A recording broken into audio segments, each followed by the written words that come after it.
Dimitri Pavlenko. Il est 8h39. Le Zoom Info sur Europe 1 consacré ce matin à l'héritage à la faveur de la campagne présidentielle. Le sujet revient en force dans le débat politique, à gauche comme à droite. On voit fleurir dans les programmes des candidats à l'élection présidentielle les propositions de réforme des droits de succession avec, pour l'occasion, et ça devient rare, un vrai clivage gauche-droite quand la gauche veut alourdir la fiscalité de l'héritage. La droite, elle, souhaite l'alléger, voire la supprimer. Alors il se trouve que dans sa fameuse interview avec les lecteurs du Parisien, Emmanuel Macron en parle un petit peu. Ça passe un peu à l'as, évidemment, du fait des déclarations sur les antivax. Bonjour Vincent Trémollet. Bonjour Dimitri. Directeur adjoint à la rédaction du Figaro, et Clément D'Herbécourt. Bonjour à vous. Bonjour. Vous êtes économiste et co-auteur d'une note pour le Conseil d'analyse économique qui est parue fin décembre. Note intitulée « Repenser l'héritage », alors qui a fait couler beaucoup d'encre. On va en parler dans un instant. Vincent, juste très rapidement, une question sur les mots d'Emmanuel Macron qui a très envie d'emmerder les antivax. Le journaliste du Figaro que vous êtes ne pouvait pas manquer de vouloir réagir. Il qualifie les antivax d'irresponsables. Le chef de l'État, un irresponsable n'est plus un citoyen. Comment vous analysez ces mots-là? Est-ce que vous y voyez une intention? Est-ce que c'est un coup programmé du chef de l'État ou une erreur politique? Alors on peut faire de l'analyse politicienne autant qu'on veut en disant que c'est de la com, que c'est habile, que c'est pas habile, c'est du Trump-centrisme, c'est clivé, pas clivé. Je pense que c'est pas le problème. J'ai trouvé cette déclaration très grave. Je n'ai pas le souvenir, depuis que je suis la vie politique, j'ai 47 ans, d'avoir entendu un chef de l'État mettre en accusation une partie de ses concitoyens publiquement. Je n'ai pas entendu ça, en voulant les rouler dans la merde, puisque c'est ça que ça veut dire, emmerder. Et la deuxième chose, c'est la seconde phrase qui est peut-être moins relevée, quand le chef de l'État dit « un irresponsable n'est pas un citoyen ». Donc ça veut dire que l'on crée, selon un certain nombre d'attitudes des Français, une catégorie de sous-citoyens. Je voudrais simplement rappeler qu'Emmanuel Macron est rentré... Voire déchéance de nationalité. Voilà, est rentré dans le champ politique contre Manuel Valls en s'opposant à la déchéance de nationalité, en disant on ne peut exclure personne de la communauté nationale. Il était alors simplement ministre, il n'était pas président de la République. Et aujourd'hui, il voudrait exclure des personnes de la communauté nationale.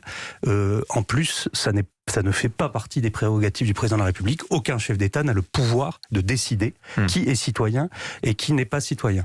Donc je pense qu'il y a une part de très grande irresponsabilité dans ses propos, et il me semble qu'ils ne sont pas à la hauteur de la personne d'Emmanuel Macron, de la crise sanitaire, de la question très importante de la vaccination et de la campagne présidentielle qui s'annonce. Ça augure une campagne d'un niveau tout à fait préoccupant. Voilà. Alors vos mots sont durs. Moi je dis quand même attention à l'effet de loupe des réseaux sociaux et des chaînes info. La condamnation presque quasi unanime qu'on lit partout. Pas sûr que l'opinion publique condamne autant. J'ai hâte de voir les sondages sur le sujet, mais on aura l'occasion d'en reparler, Vincent.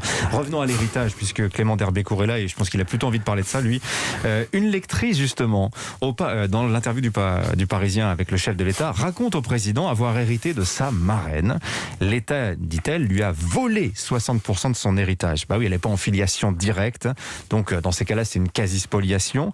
Mais alors justement, Clément D'Herbécourt, dans la note pour le Conseil d'analyse économique que vous avez produite fin décembre, vous dites explicitement que ce cas de figure, ce cas de quasi-spoliation par la puissance publique, en réalité, ça n'est pas emblématique de la réalité fiscale de l'héritage. C'est pourquoi vous préconisez une refonte complète du système. Qu'est-ce que vous proposez, Clément D'Herbécourt, à propos de l'héritage, et pourquoi on en reparle maintenant? Alors pourquoi on fait cette proposition sur l'héritage? C'est que on se rend compte, quand on regarde les données sur les 40, les 50 dernières années, qu'il y a un vrai retour de l'héritage dans la société française. Vous avez disparu? Alors c'est ça, c'est que avec les guerres mondiales et puis après les 30 glorieuses, où il y a eu beaucoup de croissance économique, finalement c'était le travail qui déterminait la position économique des individus. C'était une méritocratie par le travail, finalement, qui avait émergé en France. Puisqu'en plus, on avait eu des destructions de patrimoine énormes avec les guerres mondiales. Et petit à petit, le patrimoine s'est reconstitué et il augmente beaucoup plus rapidement que les revenus. Donc aujourd'hui, le patrimoine des Français, c'est 6 années de revenus à peu près, alors qu'il y a 30 ans, c'était 3 années de revenus seulement. Donc le patrimoine augmente beaucoup plus vite que les revenus, ce qui fait qu'on va arriver progressivement dans une société d'héritage, c'est-à-dire une société où la position économique des gens va être beaucoup plus liée à la richesse de ses parents que à son travail finalement. Et donc comme on fait ce constat, on remet dans le débat public la question de la fiscalité des héritages, parce que cette fiscalité en France est très mal conçue, vous venez de le dire, notamment elle est très très élevée sur les gens qui n'ont pas d'enfants, mais en fait quand on regarde sur les gens qui ont des enfants, même sur les plus aisés, la fiscalité est beaucoup plus faible que ce que les gens croient. Ouais. Et donc, on remet ce sujet sur la table parce qu'on pense qu'on peut faire beaucoup mieux en termes de fiscalité aujourd'hui. Je rappelle brièvement les règles. En dessous de 100 000 euros, les successions ne sont pas du tout taxées. Au-delà, c'est un barème progressif qui monte jusqu'à 45%. Et il y a le cas de quand ce n'est pas ses enfants qu'on transmet, où là, ça peut monter jusqu'à 60%. Voilà, mais le point important, c'est que effectivement, le barème monte jusqu'à 40% en ligne directe, mais c'est absolument pas ce que les gens vont payer, parce que vous avez énormément de niches fiscales qui sont très très généreuses et massivement utilisées, notamment par les plus aisés, notamment l'assurance vie, mais aussi le pacte Dutreil et aussi le démembrement de propriété que tout le monde connaît, mais qui est très très utilisé par les plus aisés. Et finalement, on a un système un peu schizophrène où on a des taux du barème qui sont très très élevés. Facialement, mais finalement des taux effectifs qui sont faibles du fait de toutes ces niches. Alors vous dites en substance que l'État pourrait taxer bien davantage et surtout redistribuer une partie de ces recettes fiscales en direction des plus modestes et notamment des plus jeunes. Vous allez nous détailler votre proposition, mais tout d'abord Vincent, quand vous entendez Clément d'Herbécourt qui dit, ce que disent beaucoup d'économistes, il y a un retour de l'héritage, il y a une reconcentration des patrimoines après 30 ou 40 années d'État-providence qui avait permis une redistribution des richesses. Et alors, il y a cette attaque en règle quand même contre quelque chose que les Français aiment beaucoup, la défense de la succession et de l'héritage. C'est là où nous allons diverger. Je pense que dans votre note, il y a un constat très juste, qui est que l'ascension sociale et les possibilités méritocratiques sont extraordinairement réduites depuis des décennies au profit de l'héritage, mais je ne crois pas à un retour de l'héritage. Je crois que l'héritage est constitutif d'une société et encore plus des sociétés européennes. La société américaine s'est fondée sur la conquête et sur la découverte d'une terre vierge sur laquelle il fallait s'enrichir, mais l'Europe s'est fondée sur la notion d'héritage matériel et immatériel, et les deux étant conjugués. Donc aujourd'hui, les Français vivent une impression de dépossession sur les deux plans. C'est-à-dire que d'un côté, on leur retire leur patrimoine immatériel, une forme d'art de vivre, cette France que l'on ne reconnaît plus et qui hante la campagne présidentielle, et de l'autre, à la limite, ce qu'ils transmettent, c'est ce qui a pu échapper à l'État. Dans la psychologie collective, je ne dis pas que c'est dans les faits, mais dans la psychologie collective, c'est ça. C'est ce que moi, avec ma famille, j'ai pu construire, ou mon entreprise, et que je vais pouvoir transmettre hors des radars fiscaux de l'État. Et c'est là où moi, je diverge complètement de votre proposition. C'est-à-dire que vous répondez à cette absence d'ascension sociale, qui est un vrai problème, par l'impôt. Et en France, dès qu'il y a un problème, on répond par l'impôt. Moi, il me semble que le problème, dans cette absence d'ascension sociale, c'est une absence de capital culturel qui permettrait à des gens qui n'ont pas les réseaux, qui n'ont pas peut-être les soutiens financiers du départ que leurs parents leur ont donné, d'accéder à un certain nombre de métiers, un certain nombre de possibilités économiques et financières qui restauraient un peu plus d'équité. Ça n'est pas par l'impôt et en prenant l'argent là où il en reste un peu que l'on arrivera à rétablir cette égalité. Clément d'Herbécourt. Alors, je crois que chez les Français, il y a une sorte de dissonance cognitive. C'est ce qu'on met en évidence dans la note à travers une enquête qui a été menée par Stéphanie Stancheva. Si vous interrogez les Français, ils sont très attachés à la méritocratie, au fait que des individus qui auraient des opportunités plus importantes parce qu'ils sont nés dans la bonne famille, ça apparaît clairement choquant pour les Français. À l'inverse, quand vous leur demandez s'ils sont pour la taxation de l'héritage, c'est un impôt qui est très impopulaire. Donc, l'idée de cette note, c'est aussi de dire vous avez une dissonance cognitive dans la société française, il faut travailler, il faut faire plus de pédagogie, qu'il y ait plus d'informations qui circulent pour que les gens comprennent qu'on ne peut pas à la fois avoir la méritocratie et l'héritage. C'est quelque chose c'est deux choses qui vont rentrer en contradiction et de plus en plus. Et donc, on est obligé de penser les histoires de fiscalité parce que évidemment, le système éducatif français ne fait pas assez de mobilité sociale. Il est très reproductif. Mais c'est quelque chose de très difficile à faire bouger, qui prendra du temps. Et donc, l'outil fiscal est très intéressant parce qu'il est plus immédiat, plus facile à mettre en œuvre et avec des effets qu'on peut mesurer. Alors, vous êtes économiste, c'est pas vous qui prenez les décisions. Mais ce qui est très intéressant, c'est que dans ce débat gauche-droite sur l'héritage, la gauche qui souhaite alourdir la fiscalité, par rapport à la droite, perd un avantage compétitif. La droite souhaitant les alléger, c'est forcément beaucoup plus plus populaire. Ceci dit, la gauche a quand même un argument à faire valoir, c'est celui de la redistribution. Et il y a ce projet justement de distribution d'un capital pour les plus jeunes que vous proposez, qui était déjà proposé par Jean Tirole et Pascal Blanchard il y a quelques mois de cela, deux économistes de renom. On continue d'en parler dans un instant. Le retour de l'héritage et des propositions pour le taxer davantage. On voit ça ce matin dans le Zoom Info sur Europe 1. À tout de suite.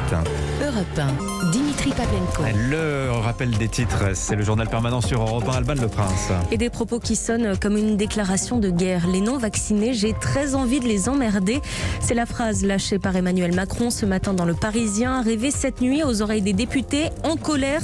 Les débats sur le pass vaccinal ont dû être suspendus. Ils doivent reprendre à 15h. Un pass vaccinal dont l'utilité médicale est discutable. C'est en tout cas l'avis du docteur Alice Desbioles ce matin sur Europe 1. Le sujet sera abordé dans moins d'une heure pour un nouveau conseil de défense sanitaire, alors que les contaminations au Covid continuent de flamber, plus de 270 000 hier. Décision cruciale attendue aujourd'hui au tribunal judiciaire de Paris. Il doit se prononcer sur une action de groupe engagée par des victimes du scandale de la Dépakine, le médicament Sanofi contre l'épilepsie qui a provoqué des malformations chez les enfants de patientes. Et vous, combien vous coûte votre banque? Trop, direz-vous. Cette année, les services bancaires seront facturés en moyenne 68,14 € selon l'association CLCV, soit une hausse de 2,58%. Europe Matin. Réflexion sur l'héritage ce matin dans le Zoom Info sur Europe 1 et sur les propositions des différents candidats à l'élection présidentielle pour réformer les droits de succession, conçus par la droite notamment comme un impôt sur la mort. Ça reste ça, les droits de succession.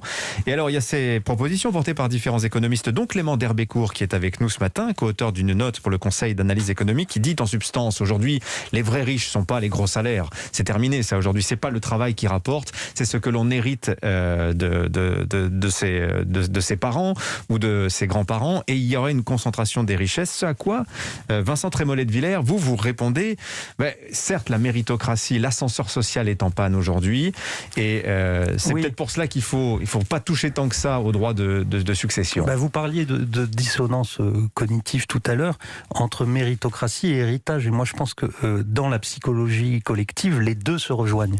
C'est-à-dire que la méritocratie doit être le moyen pour celui qui n'a rien hérité de transmettre quelque chose à ceux qui lui suivront. Et c'est ça le but, et c'est ça l'aventure d'une personne dans notre société. Je voudrais ramener à une tribune que nous avons publiée dans le Figaro d'Olivier Babot, très intéressante, le patron de l'Institut Sapiens, un essayiste renommé qui vient parfois dans ce studio, qui parle de haine de l'héritage en France et qui associe cette haine de l'héritage en fait à une haine des formes sociales qui ont permis à la société française de s'épanouir, notamment la famille, et qui ont fait que dans notre psychologie, les deux éléments que vous séparez, méritocratie et héritage et transmission, puisque c'est le mot de transmission qui est important, sont en fait, à mon avis, intimement reliés, et que les deux devraient marcher ensemble. Il en manque un, mais ça n'est pas en déshabillant l'autre qu'on arrivera à relancer le premier. Oui, mais si je peux me permettre, Vincent, Clément Derbécourt, je vais faire l'interprète de ce que vous écrivez, et vous me direz si j'ai raison ou pas.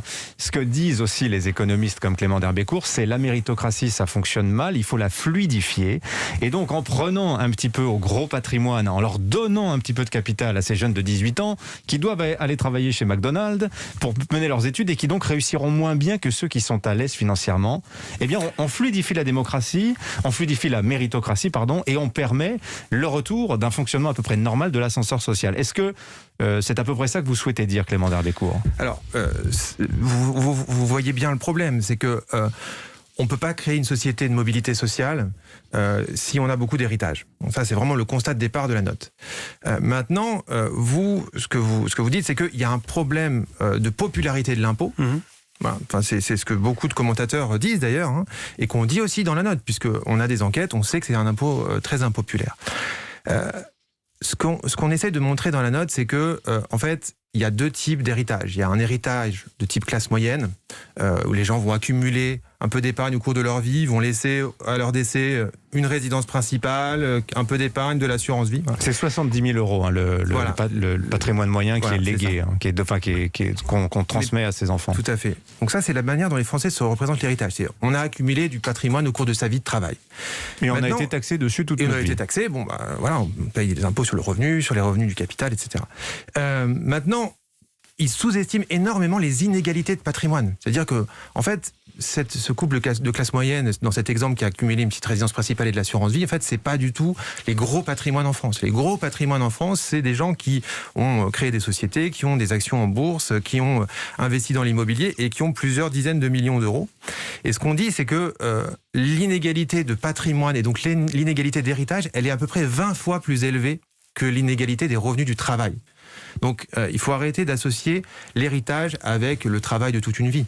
Il y a en France un certain nombre de gens qui accumulent des patrimoines très très élevés et qui utilisent un certain nombre de dispositifs fiscaux qui leur permet de payer finalement très peu d'impôts. Et donc on a finalement un système avec un impôt sur les moyens riches qui paraît très... Ça c'est comme dans l'impôt pour le revenu. Exactement. Ça c'est toujours la même histoire. Sauf que là c'est vraiment massif et que les Français ont l'impression qu'à la fois on taxe beaucoup l'héritage et que finalement on a beaucoup de reproduction sociale. Mais là, c'est vraiment ça le problème.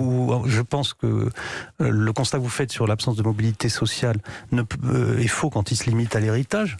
C'est que si on prend des entrepreneurs qui voudraient en France incarner la méritocratie dont on parle, pourquoi sont-ils tentés de quitter la France ? C'est pas parce que c'est un pays d'héritiers, c'est parce que c'est un pays écrasé de normes, c'est parce que c'est un pays écrasé d'impôts, c'est parce que c'est un pays écrasé de risques judiciaires qui fait que l'exercice économique qui leur permettrait de faire la fortune qu'ils souhaiteraient faire est rendu quasiment impossible. Et donc le plus souvent, ce qu'ils préfèrent, c'est ou vendre leur entreprise ou aller travailler ailleurs. Et là, je ne pense pas que ce soit le fait que nous soyons une société d'héritiers.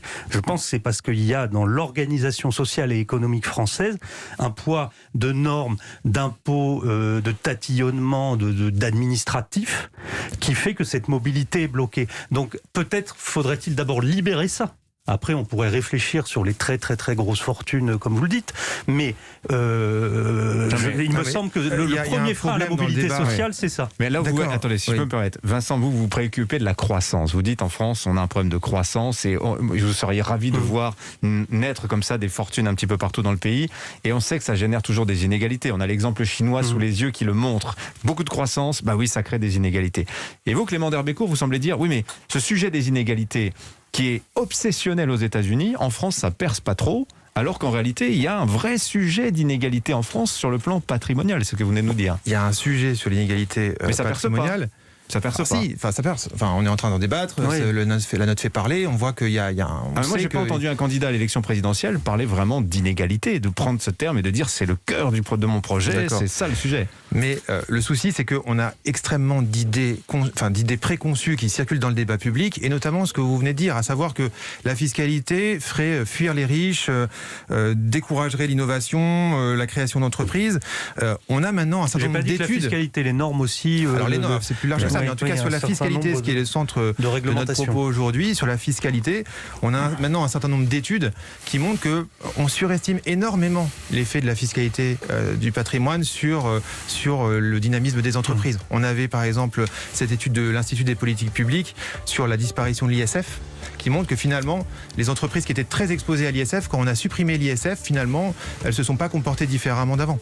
Donc, en France, je pense qu'il y a un problème plus général de qualité du débat sur ces questions, et on essaie de contribuer à ça. Merci Clément d'Herbécourt, co-auteur de cette note pour le Conseil d'analyse économique, qui est consultable sur Internet, assez facile à trouver. Et merci Vincent Trémollet de Villers, directeur adjoint de la rédaction du Figaro. Bonne journée à toutes et à tous.